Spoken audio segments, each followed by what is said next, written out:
আসসালামু আলাইকুম এভরিওয়ান। কি অবস্থা সবার? আশা করি সবাই ভালো আছেন, সুস্থ আছেন, সুন্দর আছেন।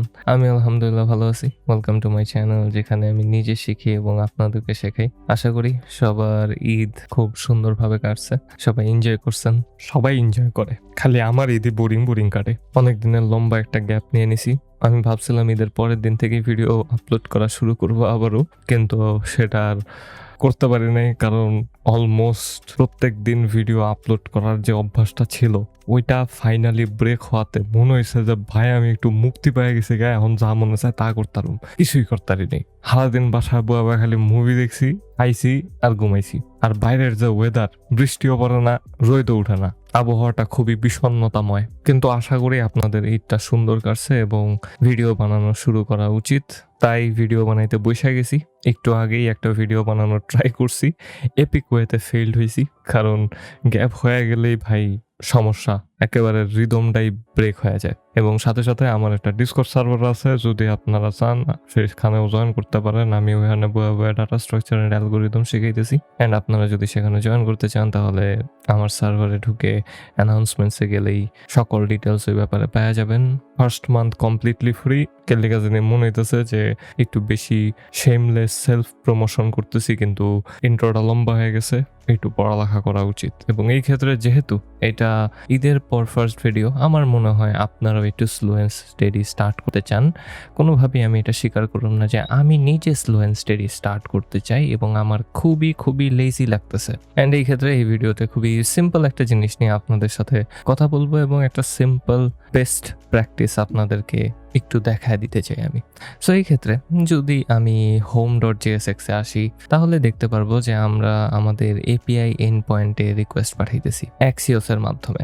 আমরা যদি টু ডু ফর্মে আসি তাহলে দেখবো আমরা সেম জিনিসটাকেই আরেকবার টাইপ করতেছি। এবং যারা অনেক দিন ধরে এই সকল রিকোয়েস্টের ফাংশনকে লিখছেন এবং এটার যথেষ্ট পরিমাণে এক্সপিরিয়েন্স আছে, তারা খুব সম্ভবত এতদিনে বুঝে গেছেন যে ভাই দিস ইজ ভেরি ইরিটেটিং। আপনি যদি এখানে কোনো জায়গায় একটা সিম্পল স্পেলিং মিস্টেক করেন, একটা ক্যারেক্টারও যদি ভুল হয়, লগে রিয়েক্ট থেকে আপনারে এমন একটা এরর ছুঁড়া মারা হইব যেই এররের আগা নাই, মাথা নাই, গোড়া নাই, এবং আপনি জাস্ট খুঁজতে থাকবেন যে হইলটা কি। এন্ড পরে দিয়ে দেখবেন যে কোনো একটা ক্যারেক্টার জাস্ট মিসিং চলে গেছে। আমি এরকম ইস্যুটা ফেস করছিলাম যখন আমি শুরুতে এই HTTP লিখতাম না, আমি জাস্ট ডাইরেক্টলি অ্যাড্রেসটা বসায় দিতাম আর ভাবতাম যে অ্যাড্রেসই তো ভাই, এখানে রিকোয়েস্ট পাঠাবে, গেলেই হইলো। কিন্তু পরে দিয়ে দেখলাম যে না, জাস্ট আমি যদি অ্যাড্রেস লেখা দিই তাহলে হবে না, আমার এখানে HTTP লিখতে হবে। এখন আমি যদি এখানে HTTP এর জায়গায় HTTPS লিখি, তাইলেও বলবে যে নো, তোর রিকোয়েস্ট আমি অ্যাকসেপ্ট করুম না, কারণ তুই কইছস এই এন্ড পয়েন্টটা সেফ।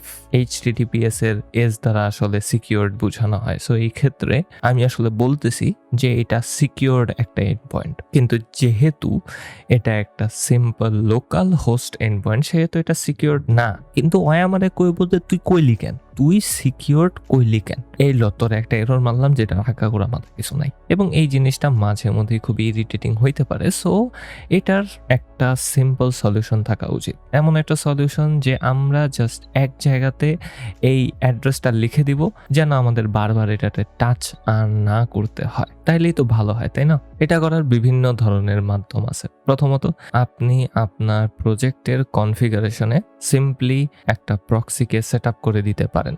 আজকে যখন প্রথম ভিডিও বানাইতে বসছি আমি আপনাদেরকে সেটাই দেখাইতে চাইতেছিলাম, বাট সামহাও আমি ওইটা কোনোভাবেই কাজ করাইতে পারতেছিলাম না, এবং পরে দিয়ে রিয়েলাইজ করলাম যে আপনাদেরও এটার প্যারা হইতে পারে। সো এই ক্ষেত্রে ওই প্যারাদায়ক জিনিসে আমরা যাব না, আমরা বেস্ট প্র্যাকটিসেসে থাকার চেষ্টা করব। যেহেতু আমরা Axios ব্যবহার করতেছি, আমরা Axiosকে কনফিগার করতে পারি যেন সেটা প্রতিবার রিকোয়েস্ট পাঠানোর সময় কোনো একটা সার্টেন এন্ড পয়েন্টেই রিকোয়েস্ট পাঠায়, আমাদের যেন বারবার সেটা করতে না হয়। এবং এটার জন্য আমি সোর্স ফোল্ডারের ভেতরে নতুন একটা ফোল্ডার তৈরি করব, যেটার নাম দিব আমি API, এবং এটার ভেতরে আমি নতুন একটা ফাইল তৈরি করব যেটার নাম দিব আমি API.js।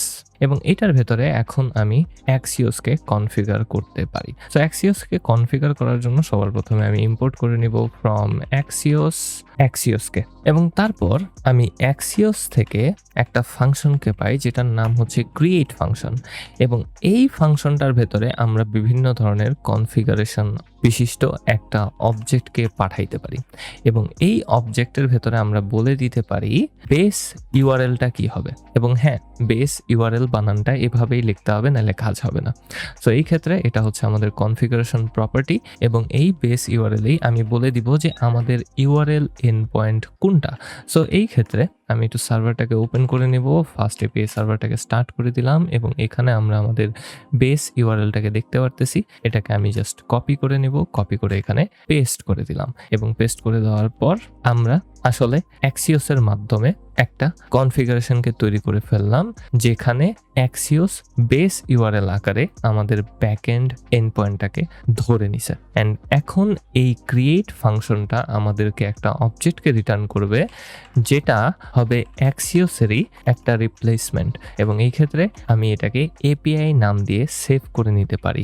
Most of the time বড় হাতের এপিআই দিয়ে এটাকে সেভ করে নেওয়া হয়, এবং তারপর আমি জাস্ট এটাকে এক্সপোর্ট করে দেবো। So export default API, and আমরা আসলে এখন আমাদের সুন্দর কনফিগার করা রিকোয়েস্ট পাঠানোর মাধ্যমকে পেয়ে গেছি। অ্যান্ড বাইরে চরম লেভেলের ঠাড়া পড়তেছে, বৃষ্টি হবে। সেই ভিডিওতেই বললাম যে বৃষ্টি হয় না, কিছু হয় না, কিন্তু বৃষ্টি হবে ফাইনালি। আমরা এটাকে একটু টেস্টিং করতে চাই, সো আমাদের অবশ্যই ফ্রন্ট এন্ডকে স্টার্ট করতে হবে। সো এই ক্ষেত্রে আমি একটা সাইড বাই সাইড টার্মিনালকে ওপেন করে নিব এবং সিডি করে ফ্রন্ট এন্ডে চলে আসবো, and then finally pnpm dev enter press করে এন্টারে প্রেস করব, এবং সুন্দরভাবে এটা ওপেন হয়ে গেল। এবং এখানে আমরা দেখতে পারতেছি যে আমরা ব্যাক এন্ড থেকে ডাইরেক্টলি ডাটাকে ফেচ করে নিয়ে আসতেছি। আমি যদি একটু home.jsx আসি তাহলে দেখতে পারবো যে আমরা শুরুতেই ফেচ করতেছিলাম Axios.get এর মাধ্যমে, কিন্তু এখন যেহেতু আমরা এপিআই কে পেয়ে গেছি, সেহেতু আমরা এখন জাস্ট এটাকেই ব্যবহার করতে পারি, আমরা আর Axios-কে ব্যবহার করব না। তাহলে কিভাবে আমরা এপিআই কে ব্যবহার করতে পারি? আমরা জাস্ট Axios লেখাটাকে কাইটা দিব, ওই জায়গাতে লিখে দেব এপিআই, দ্যাটস ইট, শেষ। আমাদের অন্য কোনো কিছুতে হাত দেওয়ার দরকার নেই। এবং এই ক্ষেত্রে যেহেতু আমরা এপিআই কে ব্যবহার করতেছি, অবশ্যই সেটাকে ইম্পোর্ট করে নিয়ে আসতে হবে। আমার অটো ইম্পোর্ট হয়ে গেছে, আপনাদেরও হয়ে যাওয়ার কথা।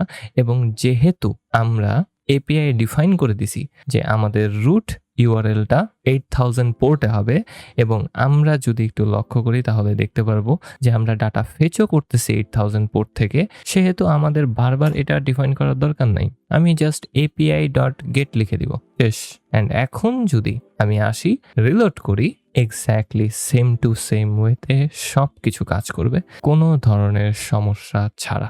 এখন আপনারা আস্ক করতে পারেন, তাহলে ভাই যদি আমার কোনো এপিআই পাথ থেকে ডাটা নিয়ে আসতে হয় অথবা ডাটা পাঠাইতে হয়, তাহলে আমরা কি করব?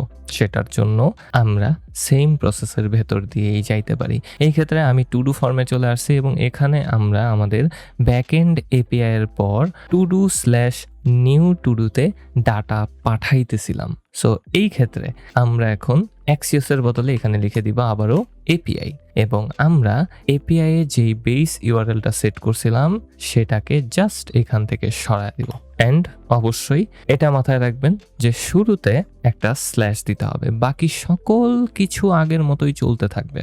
এবং এটা বলতে আমি ভুলে গেছি, আপনারা যদি আগের ভিডিওগুলো না দেখে থাকেন তাহলে অবশ্যই দেখে আসতে হবে, কারণ সেগুলো খুবই খুবই ইম্পর্ট্যান্ট। আপনারা যদি আগের ভিডিওগুলো না দেখে থাকেন তাহলে খুব সম্ভবত এই ভিডিওটা আপনারা বুঝবেন না। সো এই ক্ষেত্রে প্লিজ আগের ভিডিওগুলো দেখে আসবেন। এবং সাথে সাথে আপনারা যদি রিয়্যাক্ট সম্পর্কে না জেনে থাকেন অথবা রিয়্যাক্ট শিখতে ইচ্ছুক হন, আমার একটা ফুল 150 ভিডিওর সিরিজ আছে রিয়্যাক্টের উপরে, আপনারা সেটাও দেখে আসতে পারেন। এই সিরিজটা ওই সিরিজেরই কন্টিনিউশনের মতো, জাস্ট এখানে আমি ফার্স্ট এপিআই কে জোড়া লাগাই দিছি, এবং এই সিরিজে আমি বেশিরভাগ সময় ব্যাক এন্ডের বিভিন্ন ফাংশনালিটি নিয়ে কথা বলবো এবং ফ্রন্ট এন্ড অত বেশি এক্সপ্লেন করব না।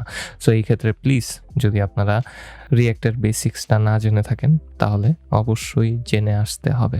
এবং ইন দিস কেস আমরা জাস্ট বেস ইউআরএলটাকে সব জায়গা থেকে সরাই দিতেছি, এবং তারপর আমরা যেই এন্ড পয়েন্টে রিকোয়েস্ট পাঠাবো অথবা ডাটা পাঠাবো সেটাকে আমরা এখানে লিখে দিতেছি। অটোমেটিক্যালি এটা আমাদের বেস ইউআরএল এর পরে বইসা যাবে অ্যাক্সিওস থেকে। এবং এই ক্ষেত্রে এখন যদি আমি আরও একবার আসি, নতুন একটা টু ডু তৈরি করতে চাই, কিছু একটা লিখে দিলাম, অ্যাড ডিটুতে ক্লিক করি, তাহলে হয় এরর দেখাবে, না হলে ঠিকঠাকভাবে সাবমিটেড হয়ে যাবে। এই ক্ষেত্রে কনসোল ওপেন করে নিছি, ক্লিক করছি অ্যাড টুতে, সবার উপরে সেটা অ্যাড হয়ে গেছে অটোমেটিক্যালি। সো আপনারা বুঝতেই পারতেছেন যে জিনিসটা কতটুকু ইজিয়ার হয়ে গেল এখন, যে আমার বারবার চেক করতে হবে না যে আমার ইউআরএল এ কোনো ভুল হয়েছে কিনা, বারবার টাইপ করার কোনো দরকার নেই। জাস্ট একবার টাইপ করছি অ্যান্ড দেন ফাইনালি আমরা অ্যাক্সিওস এর বদলে বারবার জাস্ট আমাদের ওই এপিআই অবজেক্টটাকেই ব্যবহার করতে থাকবো। অ্যান্ড আরেকটা বেস্ট প্র্যাকটিস বলেই এই ভিডিওটা শেষ করে দিব। এবং এই ক্ষেত্রে ব্যাকএন্ডের এপিআই এন্ড পয়েন্ট সেট করার ক্ষেত্রে আমি এই সিরিজের শুরুর দিকে আপনাদেরকে বলছিলাম যে আমাদের কিভাবে কাজটা করা উচিত। এই ক্ষেত্রে আমাদের ওয়েল ডিফাইন্ড ব্যাকএন্ড সার্ভার থাকা উচিত। সো আমরা যদি একটু ডক্সে চলে আসি, এখানে আমি রুট এপিআই এন্ড পয়েন্টে চলে আসছি, আমি একটু ডক্সে আসবো, আমাদের ফার্স্ট এপিআই ডক্সে। অ্যান্ড এখানে দেখতে পারতেছি যে আমাদের এপিআই এন্ড পয়েন্টগুলো /to-do দিয়ে দেওয়া আছে, কিন্তু এখানে বলা হয়নি কোনোভাবেই যে আমাদের এই এন্ড পয়েন্টগুলো আসলে এপিআই এন্ড পয়েন্ট। সো এই ক্ষেত্রে আমরা ব্যাকএন্ডেও এটাকে একটু কনফিগার করে নিব এবং একটা প্রিফিক্স সেট করে দিব। এখানে প্রিফিক্স সেট করা আছে to-do-তে, কিন্তু আমাদের মাল্টিপল অ্যাপস হইতে পারে এবং সেই ক্ষেত্রে আমাদের উচিত যেন আমরা সেই অ্যাপগুলোকে আলাদা আলাদাভাবে ডিফাইন করতে পারি। সো এই ক্ষেত্রে আমরা আমাদের এই টু-ডু এর প্রিফিক্সটা চেঞ্জ করে এপিআইতে সেট করে দিব। অ্যান্ড আমাদের টু-ডু অ্যাপে এসে এখন নতুন একটা প্রিফিক্সকে আমরা সেট করে দিতে পারি এপিআই রাউটার ফাংশনের ভেতরে। এই কারণেই আমরা দুইটা আলাদা প্রিফিক্স সেট করার ফাংশনকে পাই। আমরা সবসময় মাথায় রাখবো যে main.py এ আমরা যখন কোনো একটা নতুন অ্যাপের এপিআই রাউটসকে অ্যাড করব তখন সেটার প্রিফিক্স হবে এপিআই, এবং আমরা ওই অ্যাপের রাউটারে প্রিফিক্স সেট করে দিতে পারি সেই অ্যাপের নামে। স্লো আমরা এখানে প্রিফিক্সটা সেট করে দিব আমাদের টু-ডু অ্যাপের জন্য /to-do-তে। অ্যান্ড আমি যদি এখন একটু ডক্সটাকে রিলোড করি তাহলে দেখতে পারবো প্রত্যেকটা এন্ড পয়েন্টের আগে এপিআই লেগে গেছে। এবং এতে করে কি হবে, আমরা এখন ফ্রন্ট এন্ডে ভালোভাবে বলে দিতে পারি যে ভাই এই রাউট থেকে আমি যা কিছু পাবো সব কিছু হবে আমার ব্যাক এন্ড এপিআই এর। এবং এতে করে এখন মাল্টিপল বেস ইউআরএল সেট করার প্রসেসও আমাদের হাতে চলে আসলো, না হলে ঝামেলা হইতে পারতো। কিন্তু এখন আমরা আরও একটা বেস ইউআরএল দিয়ে অন্য আরেকটা এপিআই কে সেট করতে পারি, অন্য আরেকটা সার্ভার থেকে ডাটা নিয়ে আসতে পারি। 8000 পোর্টেই হইতে পারে, কিন্তু অন্য কোনো ভার্সনের হইতে পারে। বিভিন্ন ধরনের পসিবিলিটিস আমাদের সামনে এখন চলে আসলো। এবং ফাইনালি আমি যদি একটু টেস্ট আউট করি যে সব কিছু ঠিকঠাক আছে কিনা, আমাকে এখানে এরর দেখানো হইতেছে, ডাইরেক্টলি বলা হইতেছে না কোনো কিছু ঠিকঠাক নাই। আমি একটু সার্ভারটাকে চেক করে নিব। হ্যাঁ, সার্ভার চলমান অবস্থাতে আছে, কিন্তু আমি খুব সম্ভবত ধরতে পারছি কি ইস্যু হইতে পারে। এই ক্ষেত্রে আমি আপনাদেরকে এই ভিডিওতে একটু আগে বলছিলাম যে যখন আমরা API.get ব্যবহার করব সেটা ডাইরেক্টলি আমাদের বেস ইউআরএল এ রিকোয়েস্ট পাঠায় দিবে। সো বেস ইউআরএল থেকে আমরা যদি আমাদের হোম পেজের জন্য ডাটা চাই তাহলে কি আমরা ডাটা পাবো? আমাদের ডাটা ছিল ডাইরেক্টলি আমাদের ব্যাকএন্ড সার্ভারে, যেটা হচ্ছে স্ল্যাশ, কিন্তু এখন তো আমি সেট করে দিছি /API তে। তো /API এ কোনো ডাটা নাই, তাহলে ডাটা আছে কোথায়? ওটা আমাদের একটু খুঁজে বের করতে হবে। দেখি তো আমরা টু-ডুতে সকল ডাটা কোথাও পাঠাইতেছিলাম কিনা। হ্যাঁ, আমরা সকল ডাটা টু-ডুতে পাঠাইতেছিলাম। তো টু-ডুতে যেহেতু আমরা /endpoint-এর ডাটাকে পাঠাইতেছিলাম, সেহেতু আমরা এখন একটু মাথা খাটাবো। আমাদের সবার প্রথমে এপিআইতে আসতে হবে টু-ডুতে যাওয়ার জন্য, তারপর আমরা টু-ডুতে আসবো, এন্ড দেন আমরা টু-ডু স্ল্যাশে আমাদের সকল ডাটাটাকে পাওয়া যাব। তার মানে আমাদের সকল ডাটা পাইতে গেলে এখন আসতে হবে /API/to-do-তে। সো দেখি আমাদের থিওরি ঠিকঠাক আছে কিনা। আমি home.jsx এ আসবো এবং গেটের ভেতরে কোটেশন দিয়ে দিব /to-do। And let's see if it works or not. এবং এই ক্ষেত্রে রিলোড করলাম অ্যান্ড হ্যাঁ, আমরা ডাটাগুলোকে পেয়ে গেছি। অ্যান্ড এখন আমি আমার মেইন ডট পাইকে পুরোপুরি ক্লিন করে দিতে পারি। এখানে আমি একেবারে রুট পাথে সকল ডাটাকে সার্ভ করে রাখতেছিলাম, এখন আর সেটার কোনো দরকার নেই। আমি চাইলে এটাকে এখান থেকে কপি করে ওখানে পেস্ট করে দিতে পারতাম, কারণ এখানে আমি কিছু কনফিগারেশন করছিলাম। আমার মনে হয় ডাটাবেস থেকে কোয়েরি করার সময় আমরা সেটাকে ডিসেন্ডিং অর্ডারে সেট করছিলাম, এবং রাউটার ডট পায়ের ভেতরে এটা ডিসেন্ডিং অর্ডারে নাই, এটা অ্যাসেন্ডিং অর্ডারেই আছে। সো আমি জাস্ট ওটাকে কপি করে এখানে পেস্ট করে দিব। তো আমরা ডাটাবেস থেকে আমাদের টু ডু মডেল টেবিলটাকে কোয়েরি করতেছি এবং টু ডু মডেলের সকল ডাটাকে আইডি অনুযায়ী ডিসেন্ডিং অর্ডারে সর্ট করে ফেরত দিয়ে দিতেছি। এবং সেটা আমরা পাবো কোথায়? আমরা পাবো API/to-do-তে। অ্যান্ড আমরা যদি ডক্সে লক্ষ্য করি, এখন আমরা সকল জিনিসপাতিগুলো সুন্দরভাবে খুব সম্ভবত কনফিগার করে ফেলছি। আমরা ডিফল্ট পাথের জিনিসপাতি এখন ব্যবহার করব না, এখন থেকে একেবারে স্ট্রাকচার্ড ওয়েতে আগায় যাব। এবং আশা করি আমি আপনাদেরকে বুঝাইতে পারছি যে কিভাবে আমরা আমাদের রিকোয়েস্ট পাঠানোর প্রসেসকে ইজিয়ার এবং মোর স্ট্রাকচার্ড করতে পারি। হ্যাঁ, জিনিসটার জন্য একটু প্র্যাকটিস লাগে, একটু মাথার ভিতরে ঘুরাইতে হয় যে হইতেছেটা কি, আমি এখান থেকে এখানে কেন গেলাম, এটা কেনই বা সেট হইলো। কিন্তু আপনি যদি একটু ভালোভাবে অ্যানালাইজ করেন, তাহলে আপনি খুব সিম্পলি এটাকে ফিগার আউট করে ফেলতে পারেন। আশা করি আমি আপনাদেরকে যথেষ্ট পরিমাণে ইনফরমেশন দিতে পারছি এবং যথেষ্ট পরিমাণে বুঝাইতে পারছি। আমরা আরও এই সকল জিনিসপাতি করব, তখন আপনারা আরও ভালোভাবে এই সকল জিনিসপাতিগুলোর প্র্যাকটিস করতে পারবেন এবং আস্তে আস্তে আপনারা সেটাকে ক্যাপচার করে ফেলতে পারবেন। অথবা আপনারা আমার টেকনিক ব্যবহার করতে পারেন। এখন থেকে সব কিছুর আগে /API আর /to-do বহাই দিতে হইব। বেস ইউআরএল এ যেহেতু /API দিয়ে দিছি, এরপরে জাস্ট /to-do লাগাই দিতে হইব সব কিছুতে। শেষ। আশা করি আপনাদের ভিডিওটা ভালো লাগছে। ভালো লেগে থাকলে একটা লাইক করেন, একটা কমেন্ট করেন, একটা সাবস্ক্রাইব করেন। ঈদের পর ফার্স্ট ভিডিও, ভুল ত্রুটিগুলো ক্ষমার চোখে দেখেন। লম্বা একটা গ্যাপ নিয়ে নিছি এই কারণেই। সো পরবর্তী ভিডিওতে আবারও কথা হবে।